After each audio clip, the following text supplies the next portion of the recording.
Welcome to the She Wins podcast. I'm your host, Heather Sumlin, and today I have the spectacular Aarieanna Ware. She is Miss Texas USA currently. She's also a home builder, owns her own company, so she's an entrepreneur, a go-getter, and we're going to just talk all things.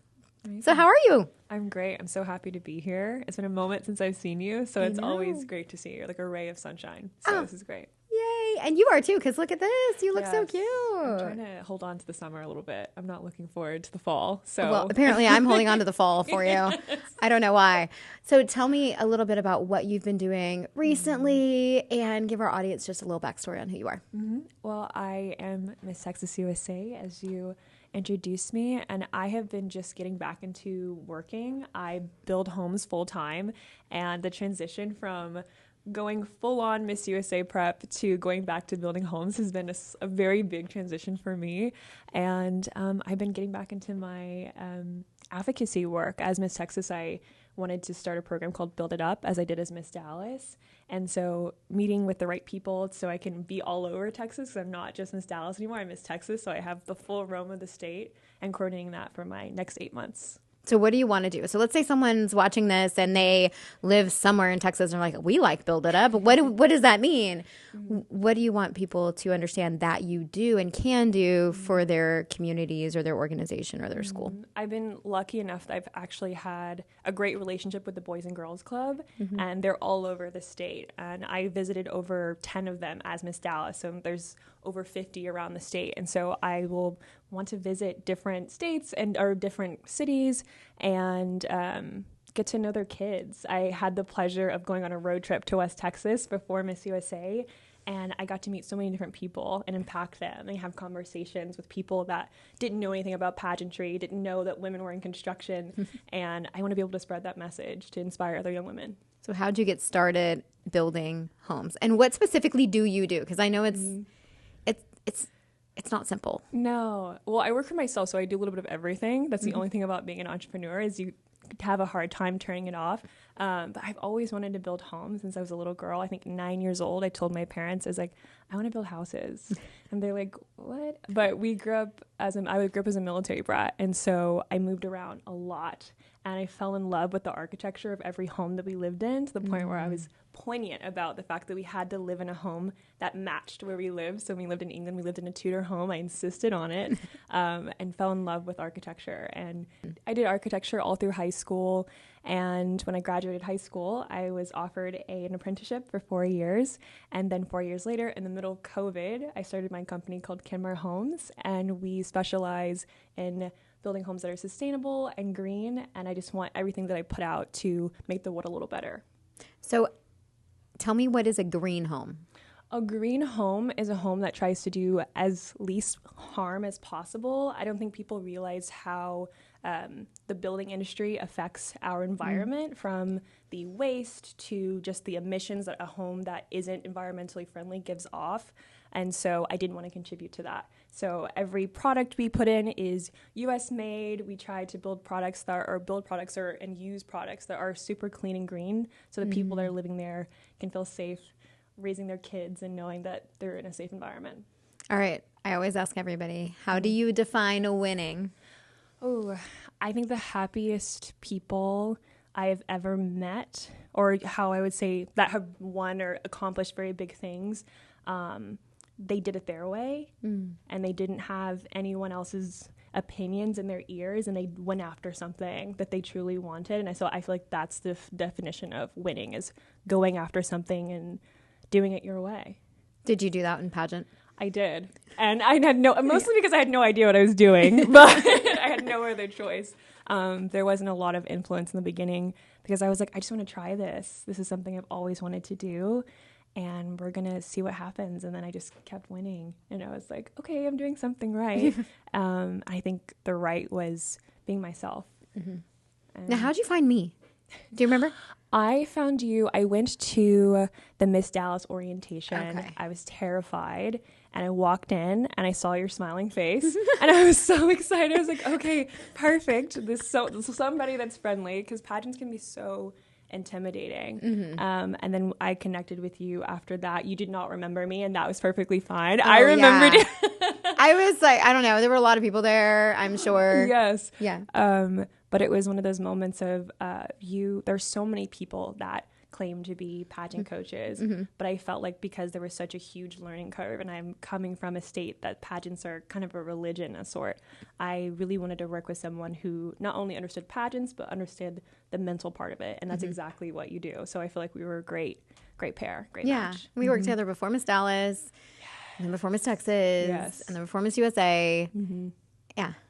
You're so much fun. The whole way through, from me being like, I want to be Miss USA, and you being like, okay, you're delusional. I can work with that. We can. I never called you delusional. I promise. I never did.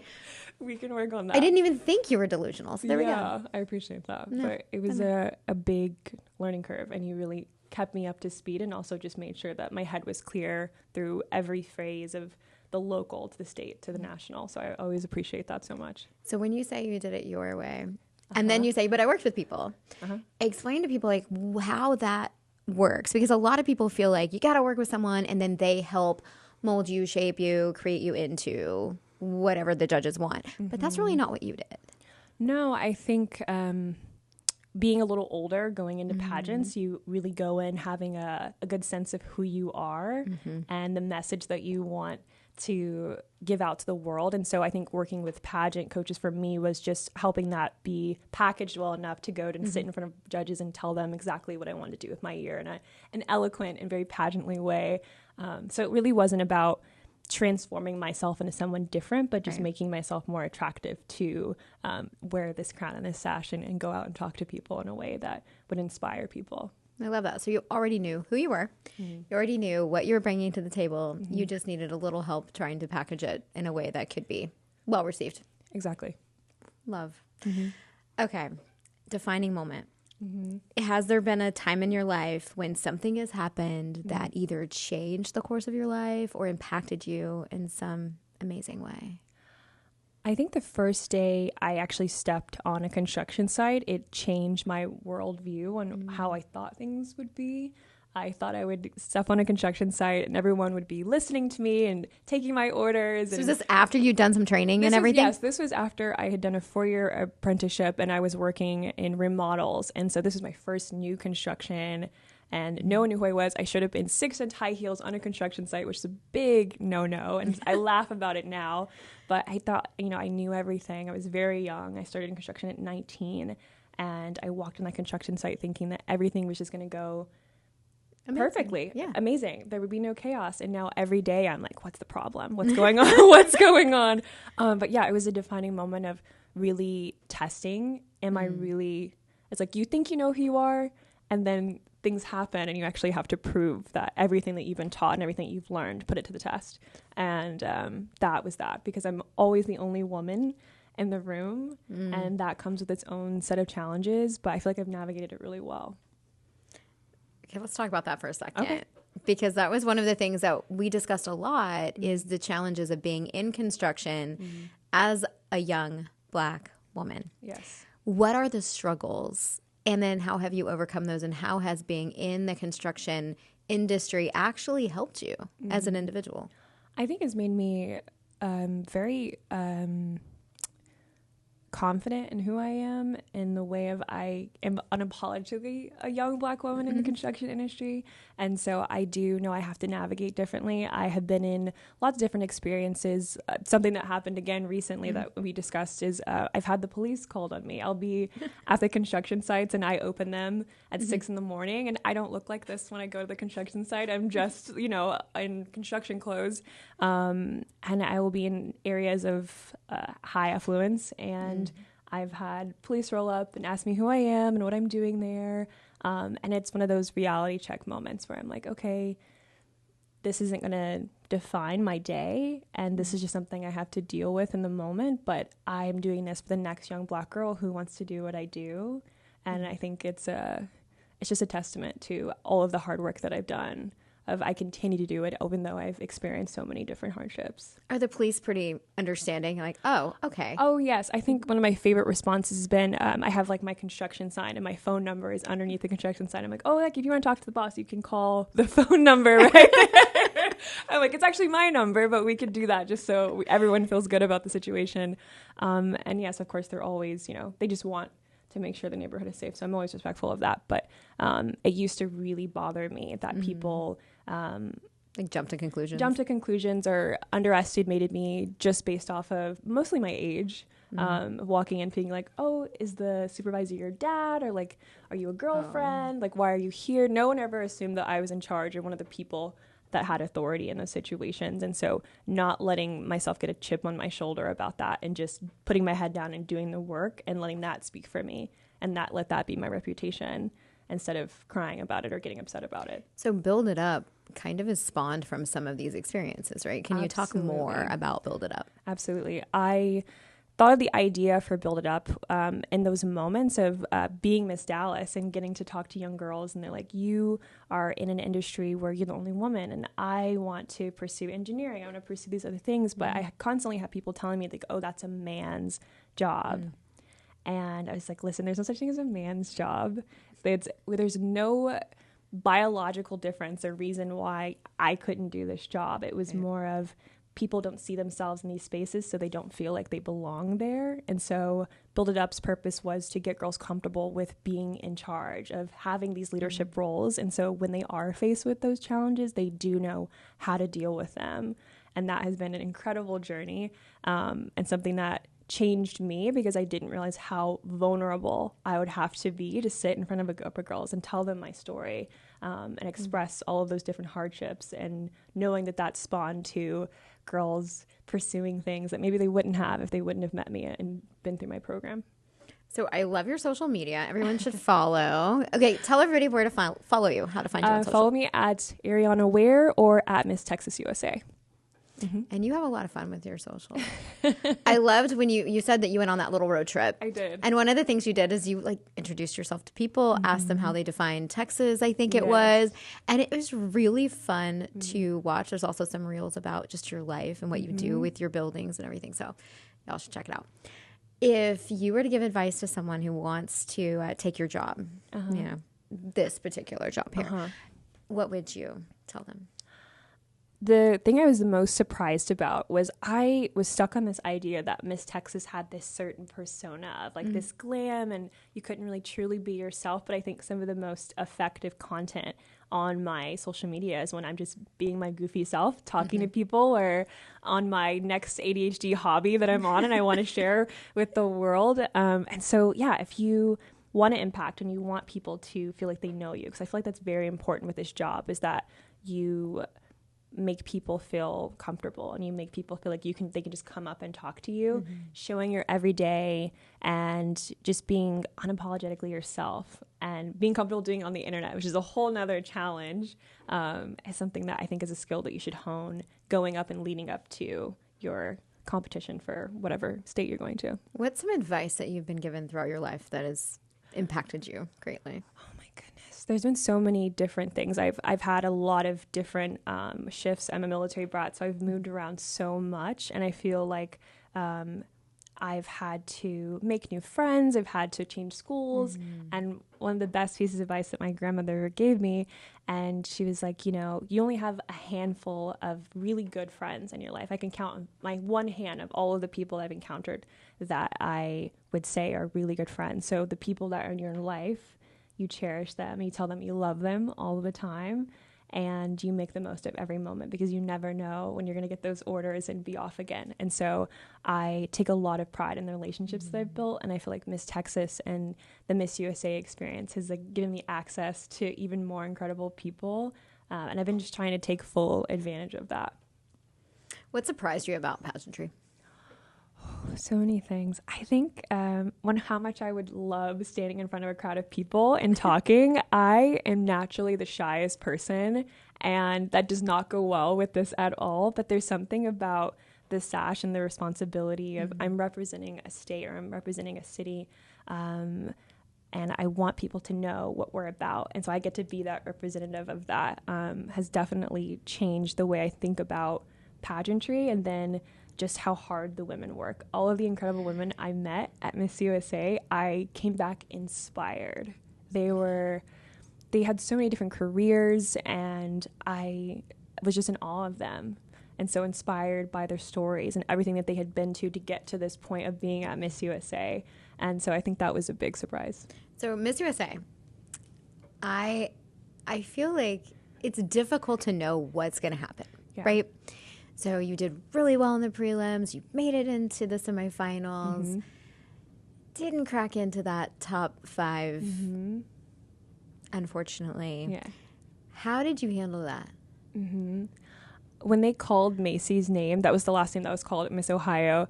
The first thing I thought was like, oh, I want Whataburger. That was the first thought that popped into my head. It really actually took a moment for me to process what happened.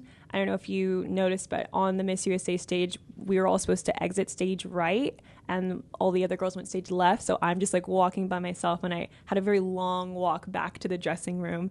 And I kind of had sat with that and been like, I did everything that I could.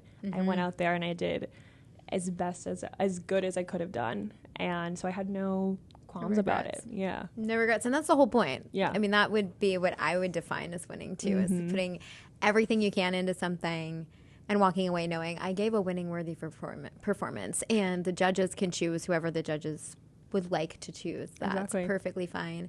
And God can bless someone other than me. That's okay. Yeah. But knowing that you did your best. Absolutely. I was so proud of you. You were so good. Oh my goodness. I loved it. So much fun. It was a moment. Every different phase of competition, I just try to focus on that. I was like, okay, we did introductions, that's done. Now we're doing a swimsuit, and we're going to go out there, we're going to give it everything. They gave us these capes, like very last minute. I was like looking at these things, they were hanging them around. I was like, what are those for? We're going to wear those on stage? We never tried them on. Was that just in finals? It was in finals, yes. And only some of us actually had to wear them. And I was like, I will wear the other swimsuit so I don't have to have the cape. Like, I'm good with it. So you said that? Yes. They were like, there's no time for that. Here's the cape. We're going to go out there. You're going to have fun. Right, then. I'm like, okay, let's do it. And it's being able to adjust. I think that's another really great quality to have in pageantry. That's something I've learned, is being able to kind of just pick up and go, because you never know what's going to be thrown at you, and being able to rise to the challenge is like a great lesson that I've learned. I love that. Okay, what's next for you? Everyone keeps asking me that. My mom's like, when are you going to run for president? I'm like, I got a few more years so I can qualify for that. But no, I get to be Miss Texas for the next 8 months. Who can say that? That is such a huge honor. And so I want to be able to travel all over the state, continue to do my road trips, continue to work on Build It Up, having meetings all over the state with different directors of Boys and Girls Clubs and seeing where they can fit me in. I'm ready to travel and just be on the road and try to be as impactful and as useful as I can. So if you want Aarieanna to come to your county, your city, please reach out to her. She is ready to be booked. Yes, I am. 8 more months to give back to the state of Texas, and then you get to focus wholly on your building. Yeah, I'm building, and after Miss USA, she's like, well, you didn't, my mom was like, well, you didn't win, but you can now focus on like trying to get married. And I was like, thank you, Mom. That works. Yeah, that's definitely what I'll focus on now. But yeah, no. So that's a no. Prize, the constellation well, prize. We'll go find a husband. We didn't get a crown. We'll find a husband. Okay, that sounds good. Thanks, Mom. I want to meet her. Yes, she's great. But yes, I'm so excited, and I can't wait to see what this year unfolds. October is so busy, filled with so many different things. I was just recently at a charity event for Sky High Kids, and they raise money for kids with terminal cancer. And it goes back to that vulnerability thing. I'm not a crier, but I got a chance to walk down the runway with a cancer survivor. She was 12 years old, and she was 5 years into remission, and she was so nervous to walk on stage. She's like, you've done this a million times. Like, what do I need to do? I'm like, nothing. You just need to go out there and have fun. Like, I'm going to make sure we're good. We're going to get up these steep stairs, and we're going to rock it, and we're going to have fun. And we walked back, and she gave me a high five, and I had to like go in the corner and like try not to cry. It was a whole moment. Aww. It was just an incredible thing. It was a beautiful thing to see her and all of her other fellow recipients just being celebrated, because they completely deserve it. Well, I'll have to have you back after you crown your successor in May. And then we'll do a full recap of your year. How about that? I can't wait. Sounds good. Thank you so much for joining. Thank you. Everybody, if you are not a Patreon member, I highly recommend that you join, especially if you are a pageant person, because Aarieanna and I are going to, she said she's going to spill the tea. I don't know exactly what that means, but I'm about to find out. So if you are a Patreon member for She Wins Solutions for Pageantry, you'll get to hear whatever tea is spilled by Miss Aarieanna.